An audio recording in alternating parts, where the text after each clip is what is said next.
In the glittering world of Hollywood, love and fame collided with deadly consequences. When model Jasmine Fiore vanished, her husband, a reality TV millionaire, became the center of a horrifying mystery. What began as a whirlwind romance spiraled into obsession, deceit, and a murder that shocked the world. The story begins in the dazzling lights of Los Angeles, where dreams of fame and fortune dance on every corner, and appearances mean everything. In the summer of 2009, a young model named Jasmine Fiore was living a life that many envied. Her radiant smile, her glamorous circle of friends, and her rising success in the world of fashion made her a familiar face at exclusive parties. But behind the polished photos and charming personality lay a woman quietly searching for real love in a city built on illusions. She had walked the catwalks of promotional events, modeled swimwear for magazines, and attended countless celebrity gatherings. Yet what she longed for most was stability, something beyond the flashbulbs and the endless pursuit of attention. In March of that same year, fate brought Jasmine into the orbit of a man who seemed to have everything she desired. Ryan Jenkins, a 32-year-old Canadian with a clean-cut charm and an air of wealth, had recently found fame through a VH1 reality show, Megan Wants a Millionaire. The series portrayed him as a confident, desirable bachelor, rich, ambitious, and charismatic. To the public, he was a man who knew success. To Jasmine, meeting him inside a Las Vegas casino was like stepping into the next chapter of her life. They laughed, flirted, and within 48 hours, shocked everyone around them by getting married in an impulsive ceremony that captured the reckless glamour of Vegas nights. It was the kind of whirlwind romance that tabloids love, but those closest to them would later say it felt more like a storm than a fairy tale. The early days of their marriage were a blend of luxury and volatility. Ryan loved the attention that came with being married to a model, and Jasmine enjoyed the security of being with a man who seemed to have his life together. But beneath that surface, cracks began to form almost immediately. Ryan's charm was fragile, built on ego and insecurity. He wanted control, not partnership. When Jasmine received text messages from friends or spoke to other men, even casually, he would become possessive and angry. Friends noticed her starting to withdraw, often making excuses for his temper. She told one friend, "He's just protective because he loves me." But that protection was something darker, an obsession with ownership disguised as affection. Ryan's life off-camera was not as polished as the image he presented. Despite the millionaire title, his finances were unstable. The show had given him brief fame but not lasting success.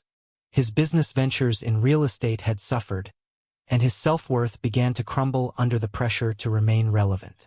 Jasmine, meanwhile, continued to thrive socially. She attended parties, booked modeling gigs, and seemed to embody the life Ryan desperately wanted to control. Each argument between them cut deeper, and their relationship began to teeter between passionate reconciliation and violent confrontation. By June 2009, their marriage had already spiraled into chaos. During one explosive argument, Ryan allegedly assaulted Jasmine, leading to a domestic violence charge. She reported the incident to the police, and he was briefly arrested. The case was serious enough that Ryan was ordered to stay away from her, but the bond between them, as toxic as it was, pulled them back together. They reunited shortly after, telling friends that they were trying to make it work. On the surface, it looked like another Hollywood couple navigating their differences. In reality, it was a dangerous cycle of love, control, and denial. That summer, Jasmine continued her modeling work, often appearing in photo shoots and events. Her friends noticed that she seemed distracted, sometimes nervous, as though something heavy was on her mind. Ryan was constantly checking on her whereabouts, and when he couldn't reach her, he would call her friends, demanding to know where she was. Despite his jealousy, Jasmine often reassured him that she was committed to their marriage. Still, the tension between them grew unbearable. Jasmine confided to a close friend that she was considering leaving him for good after an upcoming trip to San Diego. She wanted freedom, a chance to start over before things turned irreversible. In mid-August, Ryan invited Jasmine to join him in San Diego for a poker event. He was competing, and it was meant to be both business and pleasure. They checked into a hotel together on August 13, 2009, appearing, at least publicly, as a reconciled couple. Witnesses later described them as affectionate, laughing together at dinner, though others noted a strange distance between them. Security cameras captured them returning to their room late at night, the two walking side by side down the hallway, unaware that those would be the final images of Jasmine Fiore alive. Somewhere in the quiet hours before dawn, what began as another argument turned into something far more sinister. Neighbors in nearby rooms reported hearing muffled sounds. Thumps, a woman's voice, then silence. By morning, Ryan checked out alone. He was calm, polite, and gave no sign of distress. He packed his belongings into his car and drove away. Hours later, a passerby in Buena Park discovered a blood-stained suitcase discarded near a dumpster. Inside was Jasmine's body, mutilated beyond recognition. Her teeth and fingers had been removed, as if the killer intended to erase her identity completely. Detectives would later identify her using the serial number on her breast implants, a gruesome but necessary method to confirm who she was. When the news broke, Hollywood froze. A model's murder was shocking enough, but when police named her husband, Ryan Jenkins, as the prime suspect, the story erupted into an international sensation. The once charming reality star was now a fugitive, and the tabloids transformed the case into a spectacle of fame, betrayal, and horror. The man who once competed for love on television was now being hunted for murder. Investigators began piecing together the puzzle. Jealousy, a violent temper, and the fear of losing control had driven Jenkins to commit an unthinkable act. He had killed the woman he claimed to love, then tried to destroy her identity, but no amount of mutilation could hide the truth. As detectives traced his movements, Ryan began his desperate escape. He drove north through California, crossed into Washington state, and eventually slipped across the Canadian border on foot. He contacted friends, claiming innocence, but refused to meet with authorities. His father in Canada, a wealthy architect, reportedly tried to convince him to surrender. But Ryan's pride, the same ego that fueled his rise and downfall, couldn't bear the shame. The man who had spent his life chasing attention was now hiding from the world, watching his carefully constructed image collapse into ruin. By the time authorities realized how far he'd gone, Ryan Jenkins had vanished into the wilderness of British Columbia. The search was on, a manhunt fueled by outrage, media obsession, and the haunting memory of a young woman whose only mistake was trusting the wrong person. What began as a glamorous love story had turned into one of Hollywood's most disturbing tragedies, and as police closed in, the final act of this deadly drama was about to unfold. The days following the discovery of Jasmine Fiore's body felt like a fever dream for those who knew her. News stations ran her photos endlessly, glamorous shots from modeling campaigns now juxtaposed with headlines about murder and mutilation. Reporters camped outside her friends' homes, searching for any clue about her final hours. Detectives from Buena Park Police worked around the clock, tracing phone records, reviewing hotel surveillance, and interviewing witnesses. Every lead pointed toward one man, Ryan Alexander Jenkins. The same man who once smiled confidently on reality TV screens was now the face of a nationwide manhunt. Detectives pieced together a chilling timeline. After checking out of the L'Auberge Del Mar Hotel on August 14th, Ryan drove north toward Los Angeles in his black BMW X5. Along the way, he stopped at his home in the upscale Marina del Rey district.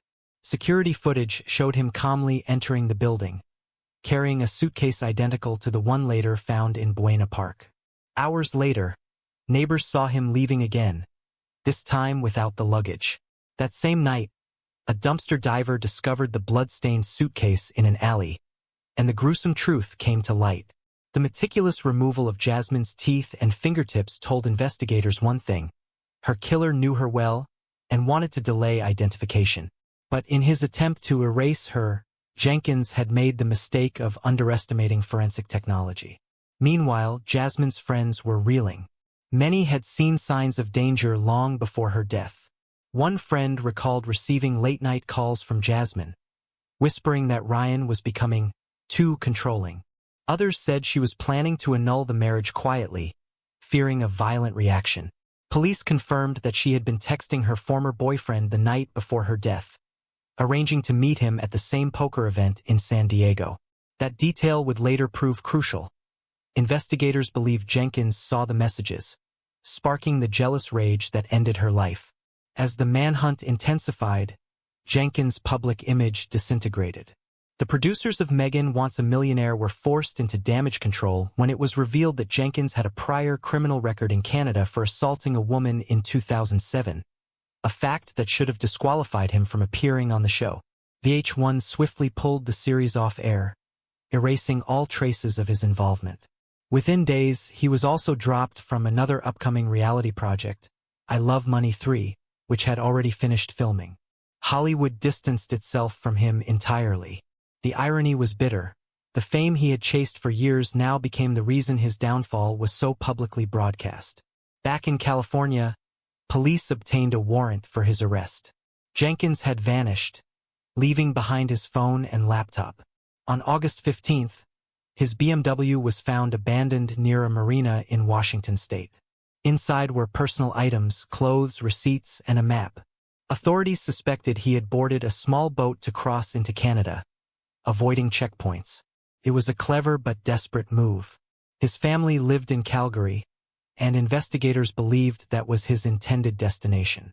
The Royal Canadian Mounted Police, RCMP, were alerted, and the case crossed borders, becoming one of the most high-profile international manhunts of the decade. Inside hotel rooms, rental cars, and border motels, traces of Ryan's journey emerged. Surveillance footage from a motel in Washington showed him wearing a baseball cap, nervously pacing in the lobby. Another witness, a young woman who managed a marina, claimed she saw him board a small boat late at night. Each clue painted the same picture: a man on the run, paranoid yet still methodical. In the days that followed, he used burner phones and prepaid cards, contacting a few people in Canada, including his father and a woman named Natasha, a former girlfriend who would later become a key figure in his final days.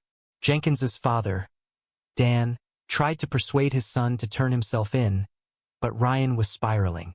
To friends he contacted, he spoke of betrayal and false accusations. "They're making me into a monster," he said in one message. Yet, even as he claimed innocence, investigators were uncovering irrefutable evidence. The DNA inside the hotel room, traces of Jasmine's blood in his car, and the surveillance footage placing them together just hours before her death. The net was closing in.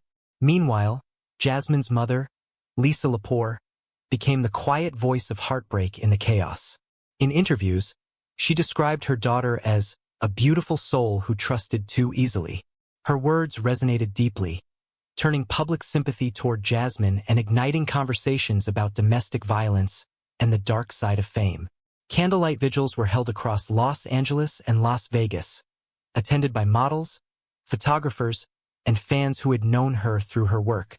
Photos of Jasmine smiling in bikinis now stood beside posters demanding justice. Each candle flickering in the night symbolized a life stolen by jealousy and control. As media coverage exploded, more disturbing details surfaced. Hotel staff reported that Ryan had spent time cleaning the bathroom and disposing of towels before leaving. A valet remembered him acting strangely calm, even tipping generously as he drove away. Detectives theorized that the murder had been spontaneous, a moment of rage triggered by betrayal, but the mutilation afterward showed calculation. Removing Jasmine's teeth and fingers suggested he was thinking about evading identification, not hiding the crime itself. It was both impulsive and deliberate, the mark of a man caught between panic and pride. In Canada, Ryan managed to make contact with Natasha, who helped him check into a motel in Hope, British Columbia, a quiet, isolated town surrounded by mountains. He told her he needed a few days to clear his head. She paid for the room in cash and left him with food and clothes. For the next 2 days, Ryan stayed alone, curtains drawn, avoiding all contact. By then, his photo was everywhere: news broadcasts, newspapers, online forums. The once charismatic TV contestant was now a ghost hiding in plain sight. Law enforcement on both sides of the border coordinated efforts to track him down. The RCMP circulated his image and warned local businesses. Hotel clerks were instructed to report any suspicious guests. Every day that passed, the tension grew. Would he surrender, or would he find another escape? Then, on August 23rd, a quiet Sunday morning, the story reached its grim conclusion. The motel manager in Hope entered room 7 after guests complained about a strange smell. Inside, he found Jenkins hanging from a clothes rack with a belt. He had been dead for several hours. On the nightstand was a note addressed to his family. It was rambling and remorseful, but offered no confession. "I loved her." One line read, "I'm sorry for what happened." The discovery ended the manhunt but left behind an ache that no justice could satisfy.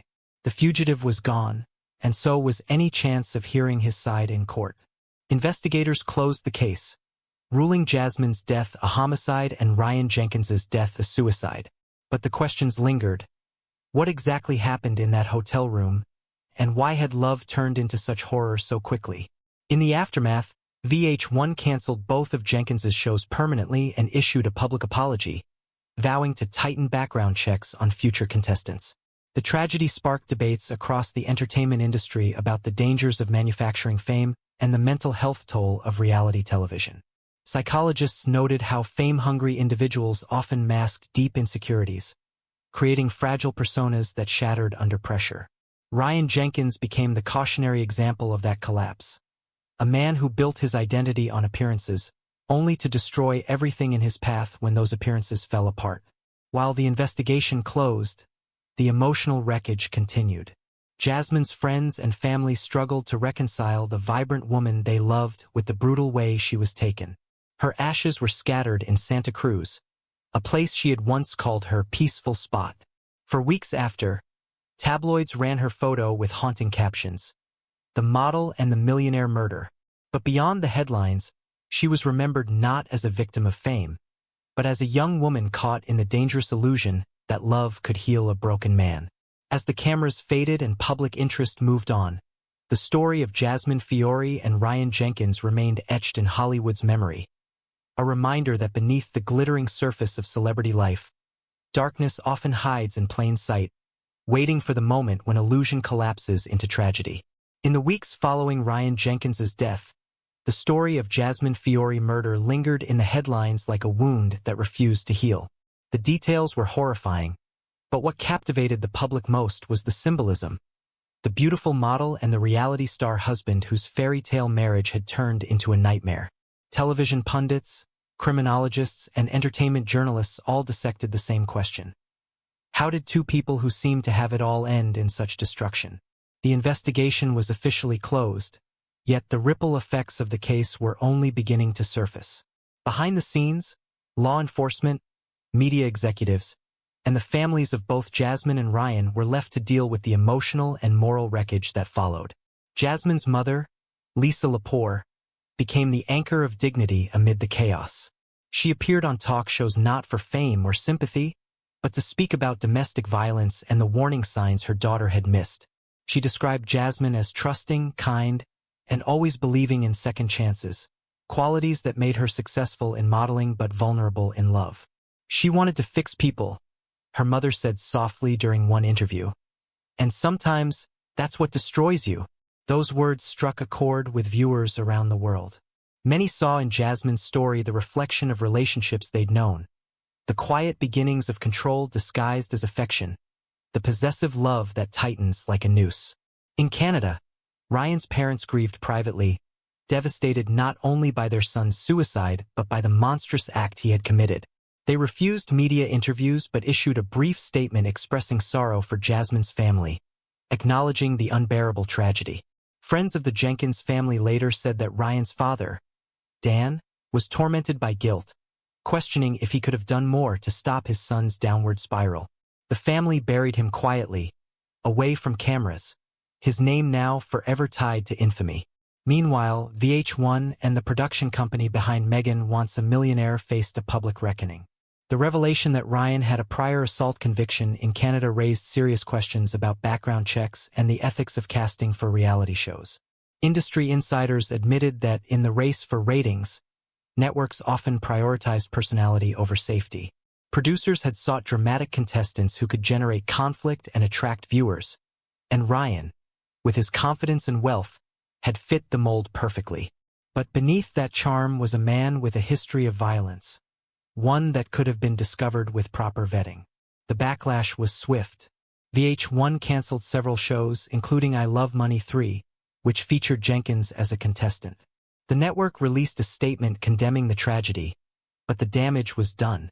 The scandal forced reality television into a moment of reflection, exposing the dark side of the genre's obsession with glamour, greed, and psychological manipulation. As months passed, more details emerged from police reports, painting a clearer picture of the final hours of Jasmine's life. Investigators concluded that the murder had likely occurred in the early morning hours of August 14th, inside the hotel room they shared in Del March. Forensic analysis revealed signs of struggle, overturned furniture, broken glass, and traces of blood spatter, suggesting an intense altercation. It appeared that Jasmine had tried to defend herself. After killing her, Jenkins wrapped her body in sheets, placed her into the suitcase, and drove north. The methodical mutilation, investigators theorized, was not just about hiding her identity but also about control, a final, horrifying attempt to possess her even in death. Those working on the case described Jenkins as a textbook narcissist. He had lived for attention, and when Jasmine's independence threatened his control, he snapped. To him, losing her was equivalent to public humiliation. Killing her was not just an act of rage. It was a desperate attempt to regain power. Experts on criminal behavior compared his mindset to other cases involving possessive partners, where jealousy and ego fuse into something lethal. The tragedy of Jasmine Fiore became a cautionary tale taught in criminology classes and domestic violence workshops across the U.S. In Los Angeles, a memorial service was held months later, attended by hundreds, family, friends, photographers, and fellow models. The atmosphere was heavy yet luminous, filled with images of Jasmine smiling, laughing, full of life. People remembered her not as a victim, but as a woman who had been loved by many and who deserved so much more than the cruelty she faced. Her ashes were scattered near the Pacific Ocean, her mother's voice trembling as she said that Jasmine had always found peace near the waves. "The sea never judges," she whispered, "and now she's free." For those involved in reality television, the case triggered an industry-wide shift. Networks began implementing stricter vetting systems, psychological assessments, and criminal background checks for all contestants. It was a belated but vital change. Producers, once focused solely on drama and ratings, began to consider the human cost behind the entertainment. Some insiders confessed that Jenkins's death was a wake-up call, proof that real lives were being risked for scripted chaos. In the years that followed, the Fiore rule, as it became known in Hollywood circles, became an informal term for the new caution producers adopted when casting shows that blurred the line between fiction and reality. Yet even as policy changed, the emotional scars remained. Jasmine's closest friends struggled with survivor's guilt, replaying moments when they might have intervened. One friend recalled that Jasmine had called her just a week before the murder, saying, "I think I made a mistake marrying him." Another said she had noticed bruises months earlier, but Jasmine brushed them off as just arguments. Those recollections haunted them long after the case closed. They spoke of her often, her laughter, her kindness, the way she could walk into a room and make everyone feel seen. To them, she wasn't a headline or a crime statistic. She was a person whose light had been stolen too soon. Years later, documentaries revisiting the case continued to draw attention. Interviews with detectives, hotel staff, and family members painted the full picture of a love story gone fatally wrong. The contrast was haunting. The glittering Hollywood image of a perfect couple and the grim reality of control, jealousy, and insecurity hiding beneath. Each retelling served not just as entertainment, but as a warning that fame and love, when mixed with fragile egos, can become combustible. Ryan Jenkins's end in that Canadian motel room was as telling as Jasmine's tragic fate. The man who had spent his life performing for cameras died alone in silence, with only a belt and a note as his final audience. The words he left behind, "I loved her," read like the echo of denial, a refusal to accept responsibility. Love does not mutilate, the world seemed to reply. Love does not destroy. In the years that followed, Jasmine's mother established a small foundation in her daughter's name to support victims of domestic abuse and to raise awareness about emotional manipulation in relationships. She spoke often to young women, reminding them that charm without respect is not love, that control is not protection, and that walking away can sometimes save your life. Her message resonated deeply because it came from a story written in pain but told with purpose. Today, more than a decade later, the story of Jasmine Fiore and Ryan Jenkins still feels unervingly modern. It continues to echo through podcasts, documentaries, and true crime discussions as a chilling reminder of how quickly passion can turn to possession, and how easily a public image can conceal private chaos. It's not just the story of a murder. It's the anatomy of obsession, the collision of fame and fragility, and the tragic cost of ignoring the warning signs of a love that was never safe. In the end, Jasmine's story stands as both heartbreak and caution, a reflection of the illusion that often defines Hollywood itself. She came to the city looking for love and found instead the darkest truth beneath its glittering lights. That even in a world obsessed with beauty, sometimes the ugliest things happen behind closed doors. And when those doors finally opened, the world saw not just a crime, but a mirror, showing us all how dangerous it can be when love becomes a performance and jealousy writes the final scene. A rising star adored by millions, a fan blinded by obsession, and a moment that changed everything. This is the haunting true story of Christina Grimmie, the singer who opened her arms to love and met unthinkable tragedy. What drove a fan to turn devotion into deadly obsession? The stage lights dimmed, and the air inside the Plaza Live in Orlando buzzed with excitement. Hundreds of fans gathered that June night in 2016 to see Christina Grimmie, the 22-year-old singer whose voice had captured millions of hearts online. Her charm was effortless, her smile disarming. To her fans, she wasn't just a celebrity. She was someone who made them feel seen. From her humble beginnings singing cover songs in her bedroom to her breakout moment on The Voice, Christina embodied every young dreamer's hope that talent and kindness could still make someone a star. Born in 1994 in Marlton, New Jersey, Christina had grown up in a modest household. Her parents, Bud and Tina Grimmie, nurtured her faith, her passion for music, and her sense of humility. Her older brother, Marcus, was her protector, best friend, and tour companion. Music wasn't just a career for her. It was a connection, a way to reach people beyond screens and stages. And as she performed that night in Orlando, her energy was as genuine as the first time she ever sang on camera. No one inside that theater could have imagined that it would be her final performance. The crowd cheered as she closed her set, her signature smile lighting up the stage. Afterward, she walked backstage to prepare for her favorite part of the night, the meet and greet. Christina loved interacting with fans, hugging them, listening to their stories, and thanking them for their support. For her, fame was never about distance. It was about closeness. That same openness, however, would become the window through which danger would quietly enter. Among the excited faces waiting in line that evening stood Kevin James Loibl, a 27-year-old man from St. Petersburg, Florida. He appeared ordinary enough. A quiet, slightly awkward young man, blending into the crowd with a baseball cap and glasses. But behind his still demeanor was a storm brewing for months, one that no one around him had fully understood. Kevin was not like the other fans who followed Christina online. His admiration had crossed into obsession.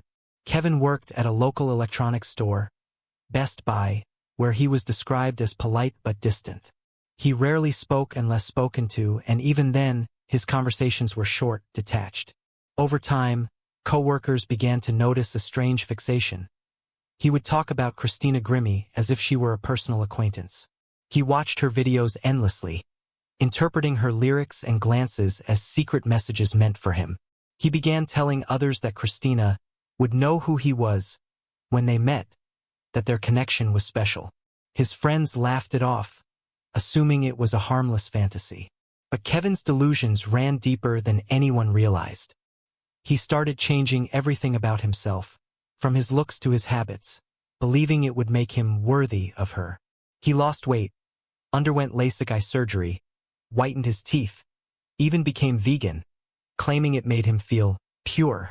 He told his best friend and co-worker, Corey Dennington, that Christina was the only person who understood him. Corey grew worried. He once told Kevin that his obsession wasn't healthy, but Kevin brushed it off, saying that people didn't understand real connection. Corey thought about telling someone, but how do you report a man for being too devoted to a celebrity? In the weeks before the concert, Kevin's behavior shifted further. He isolated himself completely, covering his windows with black garbage bags, barely sleeping. His family was long disconnected from him. He lived alone without close friends except Corey. He began buying weapons, 2 handguns, extra magazines, and a large hunting knife. He told no one of his plan. Corey noticed he seemed calm, almost serene, days before the murder. A disturbing calm that only comes when someone has made a dark decision. On June 10, 2016, Kevin left his home in St. Petersburg and began the 2-hour drive to Orlando. His car was packed lightly, just essentials, his weapons, and a note on his computer at home that suggested finality. He had no ticket for the show but managed to slip into the meet and greet area afterward, blending into the line of fans waiting for their turn with Christina. Security at small venues like the Plaza Live wasn't as strict as at larger concerts. Fans often brought gifts, posters, and cameras. Kevin carried his weapons concealed under his jacket, undetected. Inside the hall, Christina's energy was bright and welcoming. Fans described her as glowing, approachable, and kind to every person she met. When Kevin reached the front of the line, she opened her arms, as she did for everyone, and said warmly, "Hi, I'm so glad you came." For a brief moment, witnesses said Kevin hesitated, his face blank, eyes locked on hers. Then, without warning, he pulled out his gun and fired several shots at close range. The sound shattered the air. People screamed and dove for cover. Christina collapsed as blood stained her shirt, confusion still flickering in her eyes. Her brother Marcus, only a few feet away, reacted instantly. He lunged at Kevin, tackling him to the ground. In the chaos, Marcus shouted for help as others ran for safety. The struggle lasted only seconds, but in that time, Kevin managed to break free just long enough to turn the gun on himself. A final shot echoed through the venue, and then there was silence. A silence heavier than any sound. Christina lay unconscious on the floor as Marcus pressed his hands over her wounds, screaming for paramedics. His voice cracked as he called out her name, begging her to hold on. Within minutes, emergency responders arrived and rushed her to Orlando Regional Medical Center. Fans outside prayed, cried, and refused to believe what had just happened. Social media erupted in disbelief. Messages of confusion, fear, and denial flooding timelines. At 11 p.m., the news broke that Christina Grimmie had died from her injuries. The world froze. The headlines the next morning carried words that felt unreal. Rising star murdered by fan in Orlando. People who had watched her grow from a teenage YouTuber to a national sensation were now watching her legacy become a tragedy. That night, the Plaza Live became more than a concert venue. It became the site of a devastating loss that would spark global mourning. Fans lit candles, sang her songs, and held vigils across cities. The Grimmie family, shattered but dignified, thanked everyone for their support while asking for prayers for their daughter's soul. But even in those early hours, questions began to rise. How did a man like Kevin Loibl, an obsessed stranger, get so close to a celebrity in such an uncontrolled setting? Could someone have seen the warning signs? And most hauntingly, could Christina's death have been prevented? The investigation that followed would uncover disturbing details about Kevin's obsession, his mental state, and the system's failure to recognize the danger in parasocial relationships, the kind where one person's love turns into lethal fixation. What happened that night was not just the murder of a rising star. It was a tragic collision between fame, vulnerability, and obsession, one that would forever change how the entertainment world looked at fan safety.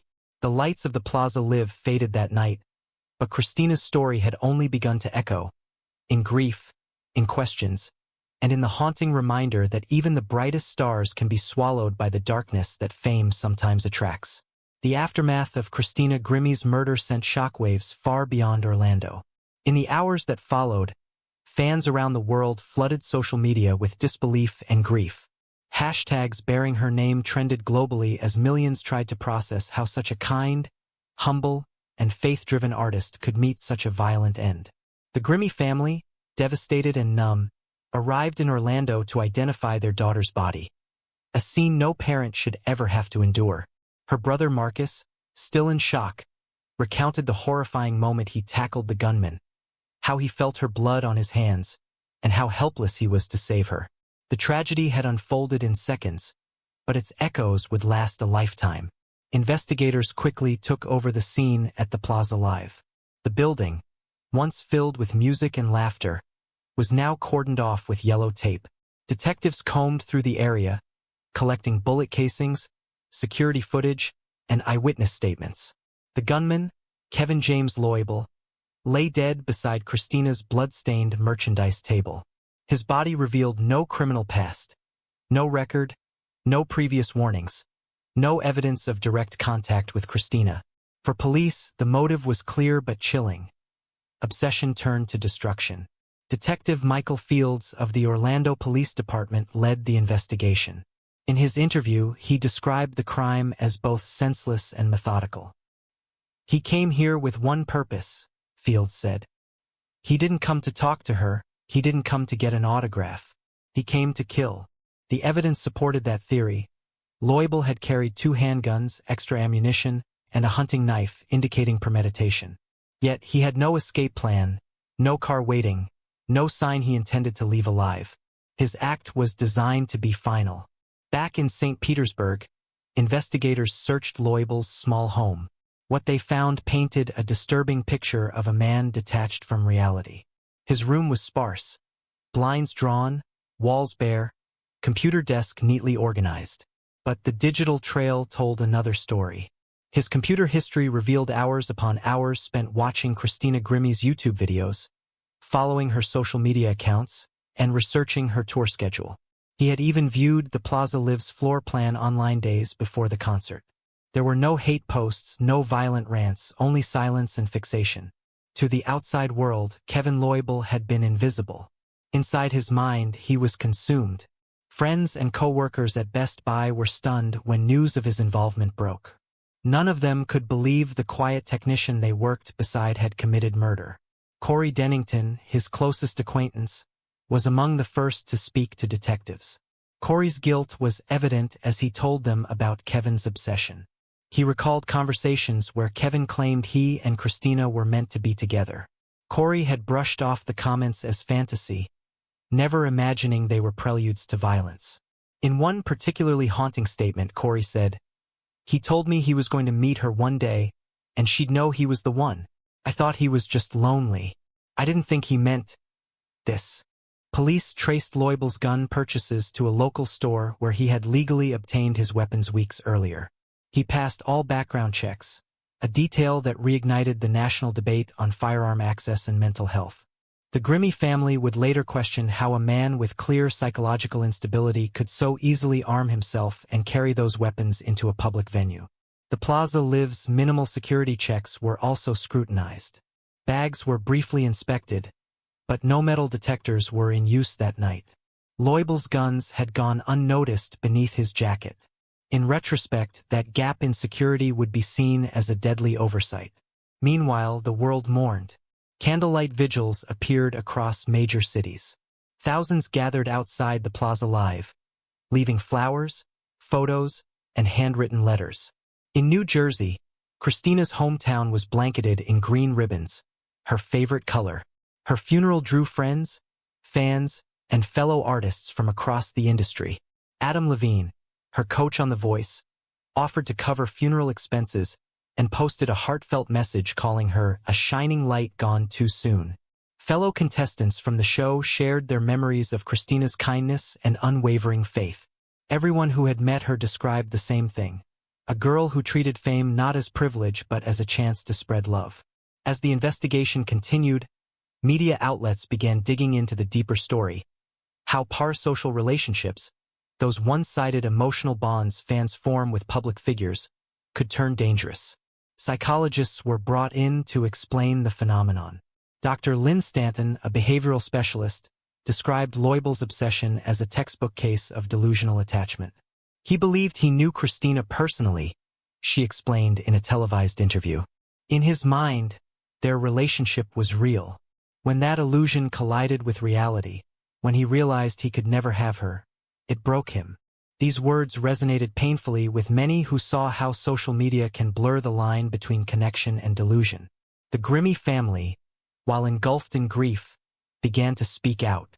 Marcus, in a trembling but determined voice, told reporters, "My sister was doing what she loved, meeting fans, spreading joy, and someone took that away because of obsession." He called for greater security at public events and awareness about fan fixation. Tina and Bud Grimmie, though heartbroken, clung to faith. Their message was one of forgiveness, a reflection of Christina's own spirit. They said they forgave Kevin Leibel not out of acceptance, but to prevent hatred from consuming them. Christina wouldn't want bitterness, her mother said softly. She'd want love to be the last word. In the entertainment world, Christina's death marked a turning point. Event organizers and music venues began reevaluating their safety protocols. Metal detectors, bag checks, and armed guards became standard at many meet-and-greet events. Artists started keeping physical distance from fans, replacing hugs with handshakes or photos from behind barriers. While the changes improved security, they also stripped away the intimacy that had once made fan interaction special. In a tragic twist, Christina's openness, the very thing that made her beloved, became the reason many artists could no longer afford to be so open again. The Orlando Police Department closed the case officially as a murder-suicide, but the unanswered questions lingered. Why did Kevin Leibel decide that June night would be the moment to act? Did something trigger him, a rejection, a delusion, a breaking point? Detectives could only speculate. His final online activity offered no manifesto, no farewell note, only routine browsing history. It was as if he had erased his own motives, leaving the world to piece together fragments of his obsession. For Christina's fans, the loss felt personal. They had followed her journey from a shy teenager behind a webcam to a confident performer on national television. Her songs, filled with hope, light, and faith, now carried haunting new meanings. Tributes poured in from across the world. YouTube was flooded with covers of her songs, fans singing with tears streaming down their faces. Some even created digital memorials, combining her performances with heartfelt messages. Behind the scenes, the Grimmie family began the long, painful process of healing. They found comfort in Christina's music, in her journals, in the countless lives she had touched. Marcus struggled with survivor's guilt, replaying the moment over and over in his head. What if he'd reached her faster? What if security had checked that man? What if the meet and greet had ended earlier? But deep down, he knew his sister had died doing what she loved, connecting with people. As the weeks passed, the story faded from headlines, but its weight remained in the hearts of those who knew her. For many, the murder wasn't just about a celebrity's death. It was a wake-up call, a reminder of how fragile safety can be, and how easily admiration can transform into obsession. Christina Grimmie's story was no longer just about her life and talent. It had become a mirror reflecting the dangerous side of fame in the digital age, a story that was still far from over. The months that followed Christina Grimmie's death were filled with quiet heartbreak and unanswered questions. While the investigation had ended, the emotional aftermath had only begun. For her family, every morning was a battle, waking up to a world where their daughter's laughter was gone. Her bedroom turned into a shrine of memories. Tina Grimmie would often sit by Christina's piano, her hands trembling over the keys that once filled the house with music. Bud, her father, spent hours organizing old footage, unable to erase the image of his daughter's final performance. Marcus, her brother, withdrew from public life, haunted by the scene that replayed in his mind. The sound of the gun, the flash, the seconds that changed everything. In the weeks after the funeral, a movement began online. Fans, heartbroken yet determined, started campaigns in Christina's honor. They shared her songs, posted tributes, and spread her message of kindness and faith. Hashtags like #ForChristina and #TeamGrimmyForever flooded social platforms. What was once a fan base became a family, united not by admiration alone, but by grief. Christina's story resonated beyond music. It became a symbol of how vulnerability and openness, traits that made her beloved, also made her a target in a world that could not always distinguish love from obsession. The entertainment industry reacted swiftly. Managers, producers, and tour organizers began implementing stricter safety measures. The once intimate meet-and-greet culture started to disappear. Where fans once hugged their idols, now there were metal detectors, armed guards, and barriers.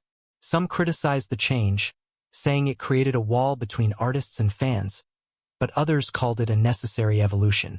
For many, Christina's murder had been the wake-up call, a painful reminder that not every admirer's smile carried pure intentions. Her death was not just a loss to music but a turning point for the entire live entertainment world. The Grimmy family, though broken, refused to let her name fade into tragedy. They established the Christina Grimmie Foundation, an organization dedicated to supporting victims of gun violence and families affected by tragedies similar to theirs. The foundation became a way for them to transform pain into purpose. Tina, though still visibly heartbroken, spoke publicly about the importance of compassion and vigilance. In interviews, she often said, "Christina wouldn't want anger. She would want change."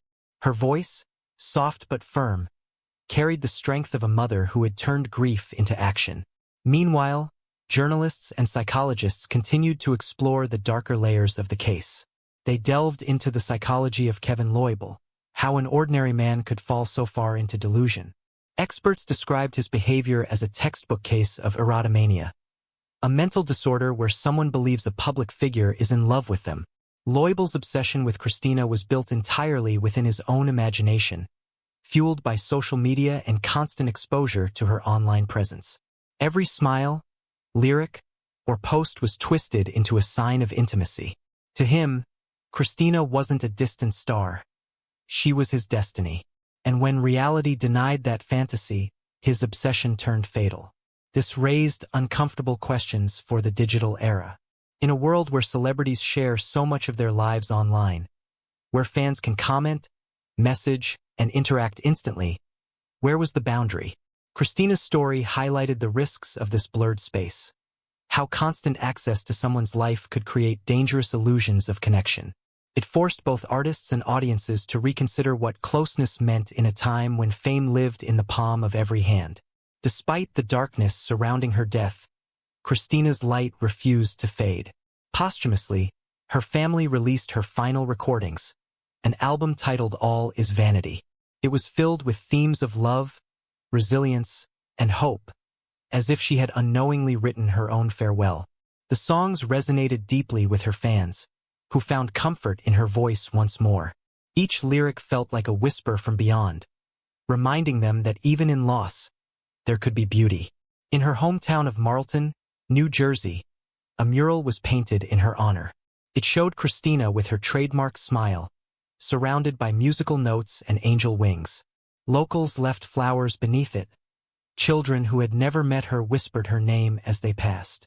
For the community that had watched her rise from a bedroom performer to an international figure, she remained a source of pride, proof that sincerity and talent could still move the world.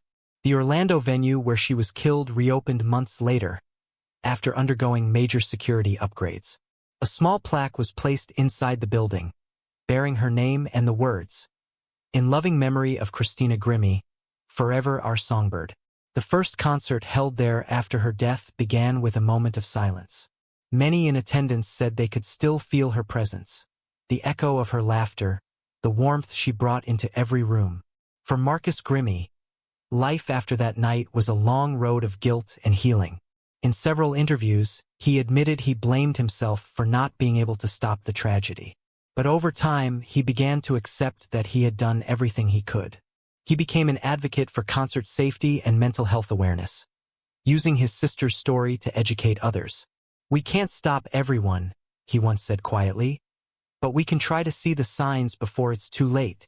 His words carried the pain of experience, the knowledge that sometimes evil doesn't announce itself until it's already at your door. In the years that followed, Christina's influence continued to ripple. New artists cited her as inspiration. Her fans, many of whom had grown up watching her, carried her message of faith and kindness into their own lives. She became a symbol not just of tragedy, but of grace. Her name, once trending because of shock and sorrow, began to trend again because of celebration, anniversaries of her songs, her birthday, her legacy. The Grimmie family continued her mission, reminding the world that Christina's story was more than her death. It was about the love she gave so freely, the hope she carried in her heart, and the music that never truly stopped playing. Documentaries, podcasts, and true crime series revisited her case, each time exposing new audiences to the fragility of fame. The recurring question, could this have been prevented? Never had a satisfying answer. What her story did reveal, however, was a truth about modern celebrity. That visibility can be both a blessing and a curse. For Christina, her openness was an extension of her goodness. For her killer, it became an invitation into a fantasy he could not escape. As years passed, her mother's health began to decline, worsened by grief. Tina Grimmie passed away in 2018 after a long battle with cancer, leaving behind her husband and son. Many fans saw it as a bittersweet reunion, a mother joining her daughter in peace. Marcus later said that his mother's greatest comfort in her final days was knowing that Christina's message was still alive in the people who loved her. Today, when fans visit Christina's grave or listen to her songs, they often describe a sense of calm, as if her spirit remains close, still sharing the warmth that once radiated from her smile. Her story, though tragic, stands as a timeless lesson about empathy, boundaries, and the unpredictable nature of human obsession. Christina Grimmie's voice, soft, sincere, and full of heart, continues to echo across the world she left behind, reminding everyone who listens that even in the darkest moments, light can endure. The stage where she last stood has long been cleared, but the sound of her music still lingers in the air, not as a haunting, but as a promise. Christina Grimmie may have been taken far too soon, yet her legacy remains unshaken. Through every melody, every word, and every person she inspired, her voice lives on, eternally young, eternally kind, and eternally remembered. Fame made her shine, but the same spotlight burned her alive. Caroline Flack, the beloved host who captured Britain's heart, became the victim of a brutal media storm. This isn't just a story of fame and fall. It's a haunting question of blame, silence, and the price of public judgment. The story of Caroline Flack begins like a film that sparkles on the surface but hides a slow, unseen tragedy beneath. The bright lights of British television had long adored her. The perfect host, the smiling face that made millions of viewers feel seen and entertained. Born in Norfolk in 1979, Caroline Louise Flack grew up with an unstoppable ambition. Those who knew her as a child remembered a girl who was endlessly expressive, always singing, dancing, and finding ways to be at the center of attention, not out of arrogance but out of pure joy. That charisma would one day carry her onto some of Britain's most watched screens, but it would also make her a target in a world where fame could turn vicious overnight. In her early career, she climbed the ladder of entertainment television with determination that bordered on obsession. From small presenting gigs on music channels to hosting I'm a Celebrity, Get Me Out of Here Now, and The Extra Factor, she became the face that represented excitement, youth, and warmth. When Love Island UK premiered in 2015, Caroline Flack's star reached its brightest point. Her cheeky wit and emotional honesty made her an audience favorite, but the role came with a new kind of pressure. The show was infamous for its controversies, and soon so was its host. Every outfit, every expression, every off-screen relationship became public property. By 2019, Caroline was both a household name and a fragile woman behind closed doors. Friends often described her as the life of the party, yet also someone who cried easily when no one was watching. She had battled anxiety for years, a condition intensified by the demands of fame. Her love life had always drawn attention. Her relationships with celebrities like Harry Styles and Andrew Brady were endlessly dissected by tabloids. But when she began dating Lewis Burton, a younger man and former professional tennis player, she hoped to rewrite her story, to have something private, real, and free of judgment. Lewis was charming, handsome, and attentive. They met through mutual friends and quickly became inseparable. Publicly, they looked like the perfect couple. Sun-soaked vacations, hand in hand at parties, affectionate captions on Instagram. But behind the photos, cracks had begun to appear. Caroline's insecurities often collided with the pressures of maintaining a flawless public image.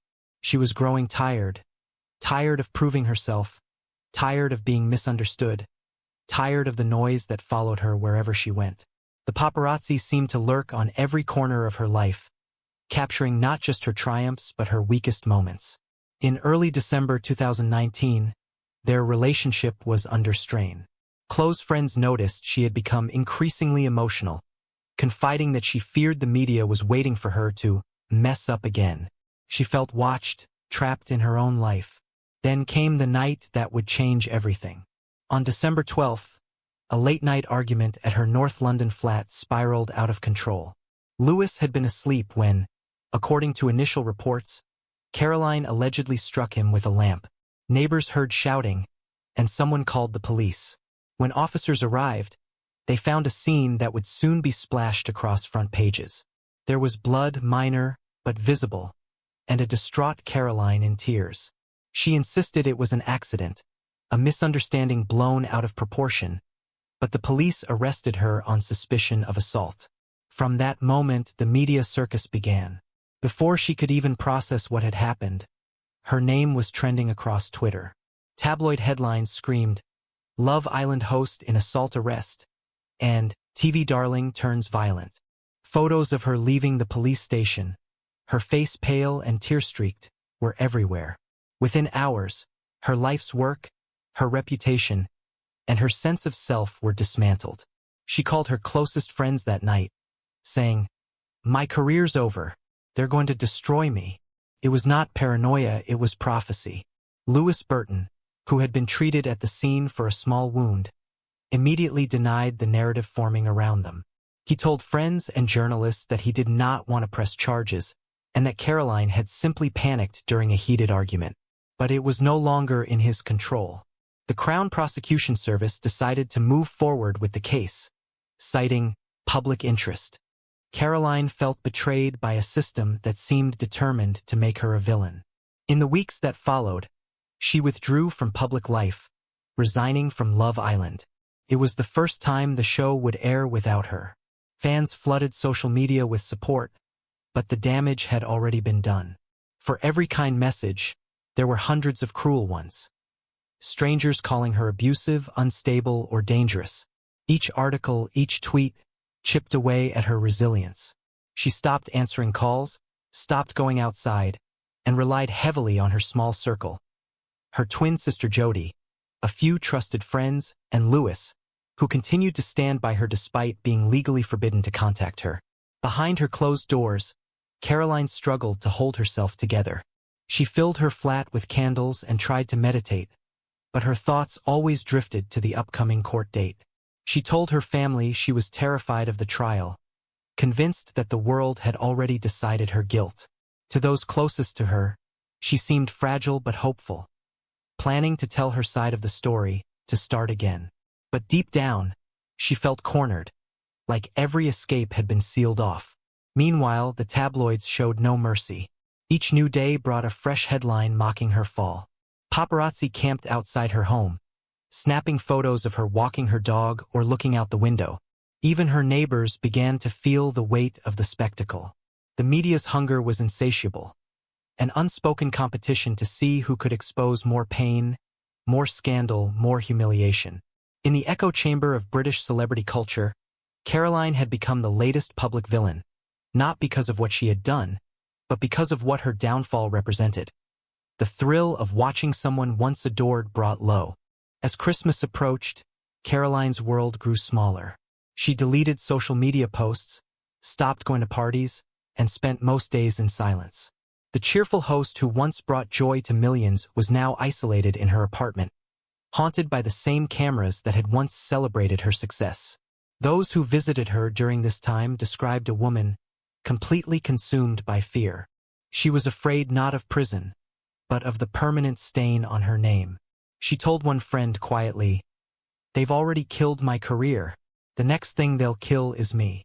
No one believed she meant it literally. Yet in her words, there was a haunting foreshadowing of what was to come. A plea buried inside despair. Caroline Flack's story was no longer her own. It had been taken, rewritten, and sold back to the world in headlines she never authorized. As 2019 ended, the woman who once lit up British television screens sat in her London flat, staring at her reflection, unsure which version of herself the world would destroy next. The cameras that once made her famous were still watching, but this time, they weren't capturing entertainment. They were documenting a slow, invisible unraveling. The stage was set not for another season of television, but for a tragedy the public would only understand when it was too late.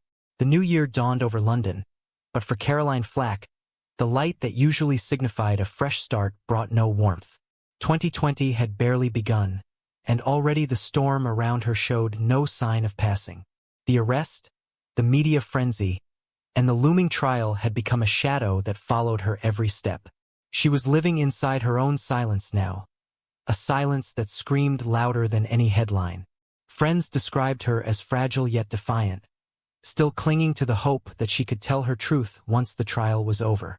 But behind her determination, there was a growing exhaustion, the kind that seeps into the bones when a person has fought too long against forces too large to see. Caroline's days became painfully repetitive. She woke late, avoided her phone, and often sat for hours in the living room of her small London flat, curtains half drawn to keep out the photographers waiting outside. Every creak in the building, every flash from the street, reminded her that her privacy was no longer hers. The tabloids had turned her home into a stage, and every gesture, a grocery run, a glance from the window, a simple walk with her dog, became another photograph to be sold, another story to be spun. They called her disgraced, fallen idol, troubled star. The woman who once commanded the screen was now trapped within it. Her legal team tried to prepare her for what was coming. The trial date was approaching in March, and though Lewis Burton continued to insist she hadn't meant to hurt him, the Crown Prosecution Service refused to withdraw the case. They argued that domestic violence could not be brushed aside, even if the alleged victim no longer wanted to cooperate. Caroline understood the importance of that law. She had spoken publicly about women's rights and fairness, but now she was on the other side of it, and the irony cut deep. She felt like she was being used as an example, a warning to others, rather than treated as a human being. Her family rallied around her, especially her twin sister Jodie. The two had always shared an unspoken bond, one that stretched beyond words. Jodie would come over to cook or simply sit with her in silence. Sometimes Caroline would open up about her fears, not about the trial itself, but about what would happen afterward. She said she didn't know how to rebuild a career when the world had already painted her as an abuser. She feared walking into a studio again and seeing the judgment in people's eyes. Jodie reminded her that the truth would eventually come out. Caroline would nod, but her eyes betrayed the disbelief. She had learned that in her world, the truth mattered less than the story people wanted to believe. Lewis, barred from direct contact by a court order, continued to reach out indirectly. He posted old photos of the two of them, captioned with broken hearts and pleas for the world to leave her alone. Every post became a headline in itself, reigniting public debate. The media speculated about their relationship daily. Has he forgiven her? Are they back together? Is she manipulating him? Every question twisted deeper into her psyche. Caroline wanted nothing more than peace, but peace was not profitable, and so the story continued to feed itself. In the weeks leading up to her death, she tried to distract herself. Friends urged her to stay busy, to write, to paint, to plan for the future. One of her friends, TV presenter Laura Whitmore, recalled that Caroline still had a spark left, still joked about returning to Love Island someday when the chaos settled. But those moments of optimism flickered and vanished quickly. In private, she battled waves of despair. She feared being branded damaged goods in an industry that valued perfection. Each night, as she scrolled through the cruel comments on social media, she was reminded that the audience she once entertained could now turn against her without hesitation. Caroline had always lived openly. She shared her feelings with the world, used humor to mask vulnerability, and often spoke about mental health in interviews. But now that openness had become a weapon against her. Every quote she'd ever given was repurposed, twisted into proof of instability. Online trolls accused her of hypocrisy, cruelty, even madness. She was dissected in real time, her pain transformed into public entertainment. The weekend before her death, she stayed mostly indoors. She was scheduled to appear in court again soon, and the pressure was mounting. Friends noticed that she was quiet, lost in thought. She mentioned feeling that her career was beyond saving, that they, meaning the media, had decided her fate. When a friend suggested turning off her phone and focusing on healing, Caroline said softly, "But if I disappear, they'll just invent worse stories." It was the paradox of her life. She couldn't step away from the spotlight because the absence itself would be used against her. On February 13th, Lewis posted another emotional message on Instagram, saying he loved her and wanted the world to stop tearing her apart. It was meant as a gesture of support, but it triggered another storm of speculation. Headlines screamed about forbidden contact, about secret messages, and desperation. Caroline saw the coverage and broke down. Her sister later said she had been utterly heartbroken, that even an expression of love had been turned into ammunition. She told Jody, "I can't take it anymore. I don't know what else they want from me."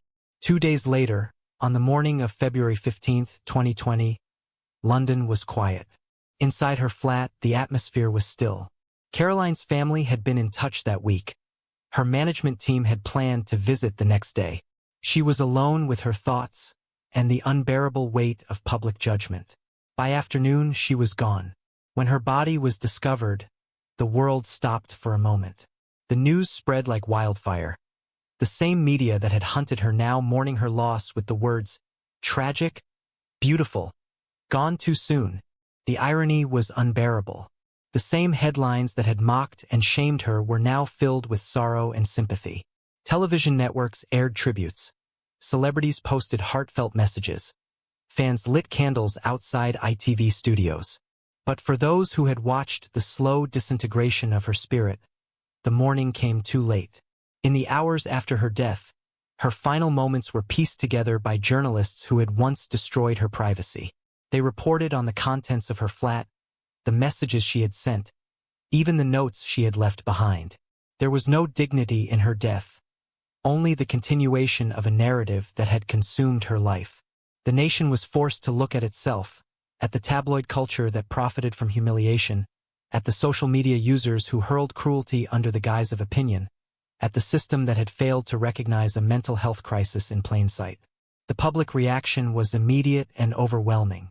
The hashtag #BeKind began trending across the UK, urging compassion in digital spaces. People who had once criticized her now spoke of her as a victim of media brutality. Caroline's story had transformed again, from scandal to cautionary tale. Yet the question lingered like an open wound. Would anything truly change? Behind the waves of tribute, the facts remained unaltered. Caroline Flack was gone, at only 40 years old, her light extinguished not by crime or illness, but by the invisible violence of words. Those closest to her would later describe her final weeks as a slow erasure of hope. Each article, each insult, each legal blow carving away a piece of her will to live. She had said once, "Being in the public eye is like living with everyone's opinions inside your head." By the end, there was no silence left, only noise. Her death left a hole in the British entertainment world, and a mirror held up to a society that had grown addicted to outrage. In living rooms across the country, Viewers who had once cheered for her now sat stunned, wondering how a woman so bright could fall so quietly. But for those who had known her best, the answer had always been there, whispered in every late-night phone call and hidden tear. Fame had never been the dream. It was the trap she couldn't escape. And now, as February turned to March, Britain began to confront the uncomfortable truth that Caroline Flack had not simply died. She had been broken down piece by a culture that mistook cruelty for curiosity. Yet even as tributes poured in, the cameras didn't stop rolling. The story of Caroline Flack was not over. It was about to take on a new form, one that would redefine how the world viewed fame, accountability, and the silent cost of public judgment. The days following Caroline Flack's death were unlike anything Britain had seen in years. The same media outlets that had hounded her now filled their front pages with her smiling photographs. The same images they had once paired with mocking captions and accusations. Suddenly, the woman they had labeled disgraced became a beloved star gone too soon. The hypocrisy was staggering, and yet familiar. It was a cycle that played out countless times in the world of celebrity. Destroy the person while they live, sanctify them when they die. But this time, the public seemed unwilling to let it pass unexamined. Caroline's death had pierced through the illusion of harmless entertainment, forcing an entire nation to confront its complicity. Outside her apartment in North London, people gathered in silence. Bouquets of flowers, candles, and handwritten letters began to cover the pavement. Some fans cried openly. Others just stood quietly, heads bowed, unsure whether they were mourning Caroline or the culture that had consumed her. Television crews set up again, but this time they spoke in hushed tones, as though trying to undo the damage they had helped create. Her family stayed mostly out of the public eye, too devastated to face the world that had taken their daughter. Her twin sister Jodie issued a short statement. Carrie felt like she couldn't go on. The world was too loud, too cruel. We ask people to be kind. That's all she ever wanted. In the following days, social media became a battleground. Hashtags like #BeKind and #JusticeForCaroline spread like wildfire. Thousands of users shared old clips of her laughing, dancing, hosting Love Island, and interviewing contestants with genuine warmth. It was as if people were rediscovering the human being behind the headlines. Yet, woven into the grief was an undercurrent of guilt. Many began to question their own behavior online, the comments they had made, the jokes they had shared, the stories they had clicked on without thinking. For once, the audience realized its own power and its own cruelty. Meanwhile, the British media tried to defend itself. Editors published editorials about mental health awareness and the responsibility of social media, avoiding direct acknowledgement of their own role in her downfall. But the hypocrisy didn't go unnoticed. Prominent journalists and public figures called it out on live television. One commentator said, "We didn't just report the story of Caroline Flack. We created it, we amplified it, and we killed it." Those words echoed across the country, sparking a wave of public outrage. Viewers demanded accountability from tabloids that had profited off her suffering. Some even canceled subscriptions and boycotted online publications that had been most aggressive in covering her arrest. At the heart of this storm was Love Island, the show that had made her a household name. The network, ITV, faced intense scrutiny for failing to protect its employees and for promoting a culture of relentless perfection. Caroline's death marked the third suicide linked to the show, following the deaths of contestants Sophie Graydon and Mike Thalassitis. The pattern was undeniable. Fame, scrutiny, and pressure had become deadly combinations. For years, the show's glittering promise of instant stardom had masked a darker truth, that once the cameras stopped rolling, the people left behind often faced unbearable loneliness. Caroline, who had once been the anchor of that world, had fallen victim to the same machine she had helped keep running. Her funeral was a quiet, private affair. Family, close friends, and a few industry colleagues attended. There were no paparazzi, no flashing lights, no spectacle, just grief. Lewis Burton, who had loved her despite everything, sat silently, eyes fixed on the ground. His pain was indescribable. For weeks after, he posted tributes on social media, calling her his angel and forever love. The guilt he carried was heavy, even though he had begged the world to see her as he did. A kind, funny, loving woman who made mistakes but didn't deserve hatred. In many ways, he too became a casualty of the tragedy. The official inquest into Caroline's death began months later. The court heard testimonies from her family, her legal team, and the police officers involved. The proceedings revealed what most people had already suspected. Caroline had been under immense psychological distress, and her arrest had pushed her into a downward spiral. The coroner concluded that she died by suicide, stating, "She could not see a way out of what was a perfect storm of publicity, humiliation, and fear of prosecution." Those words carried the weight of final truth. Caroline had not been killed by a person or an object, but by a system, one that thrives on public shaming and emotional exhaustion. In the months that followed, calls for reform grew louder. Campaigners demanded stricter regulations on media behavior and greater mental health support for public figures. The Online Harms Bill, already in discussion, gained momentum as lawmakers debated how to protect individuals from online abuse. Television networks began revising their duty of care protocols. On paper, it seemed like progress, but those who had witnessed the cycle of destruction before remained skeptical.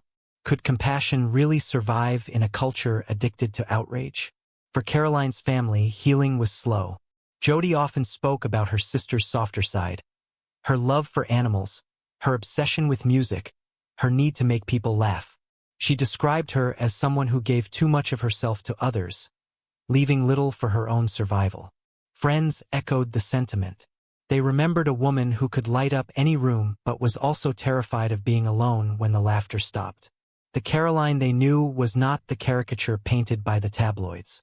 She was complicated, sensitive, and real, and that made her all the more human. In documentaries that later aired about her life, unseen footage and personal messages painted a fuller picture.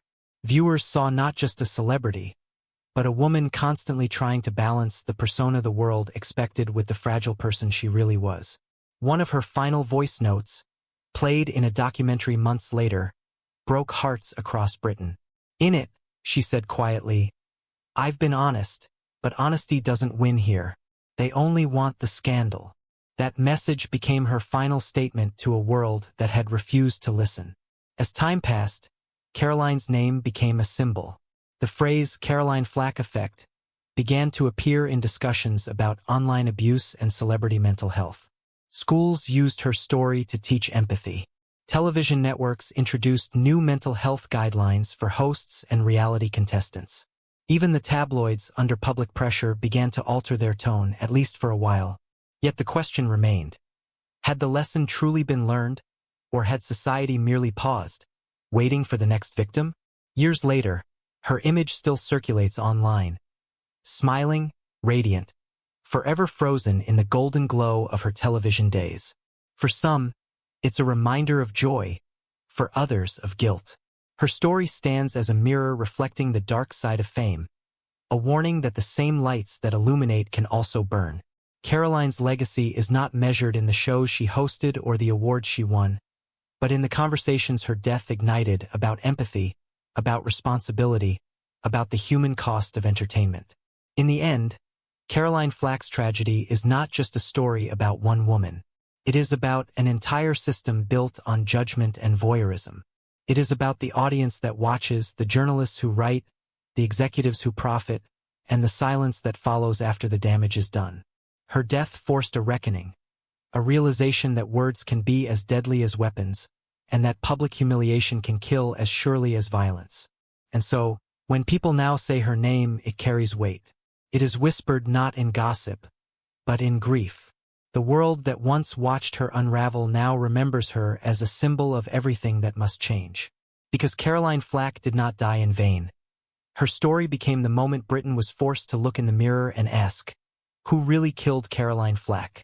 The answer, haunting and undeniable, is that it was never one person at all. It was all of us.